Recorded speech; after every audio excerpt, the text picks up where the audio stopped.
నా హిందూ సహోదరులందరికీ ప్రభు పేరిట ప్రత్యేకమైన వందనాలు చెప్పుకుంటున్నాను.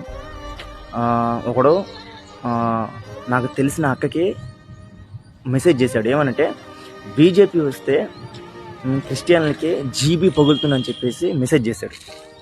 ఒరే తమ్ముడు, ప్రతి ఒక్కడికి ఇదే మైండ్ సెట్తో ఉన్నవాళ్ళకైతే నా సమాధానం ఇదే. బీజేపీ వచ్చినా రాకపోయినా సరే, ఎవడు రాకపోయినా సరే మా సువార్త తాగుతాం. మీరు ఏం చేయలేరు. మీరు ఒకసారి ఆలోచించినట్టయితే, మీరు ఎన్ని దాడులు చేసినా సరే, కొట్టినా సరే, తిట్టినా సరే, చంపినా సరే, మేము ఎందుకని సువార్త ఆపట్లేదు అని ఒక్కసారి మీరు ఆలోచించుకున్నట్టయితే, మేము క్రీస్తుని పోలి ఉన్నాము. బ్రతుకుటైతే క్రీస్తు, చావైతే మేలు అన్న విధంగా మేము బ్రతుకుతున్నాం.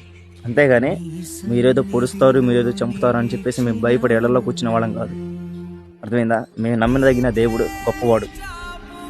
మేము లోకానుసారంగా మేము శ్రమలు పొందుతున్నాం, కానీ ఆత్మానుసారంగా చాలా సంతోషంగా ఉన్నాము. ఎందుకంటే నా దేవుని సువార్త గురించి మేము చాలా హ్యాపీగా ఉన్నాము.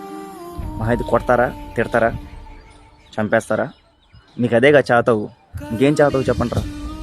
మరి ఒకసారి ఆలోచించండి. మీరు చేసిన విధంగా మేము కూడా చేస్తే మీకు మాకు తేడా అని చెప్పండి. ఎలాంటి తేడా లేదు. ఆలోచించండి. బీజేపీ వచ్చినా సరే, ఎలాంటి పార్టీలు వచ్చినా సరే మనల్ని ఎవడేం చేయలేడు. గుర్తుపెట్టుకో, మనందరం అన్నదమ్ములాగా బ్రతకాలి. అంతేగాని ద్వేషంతో బతకూడదురా. ఆలోచించు.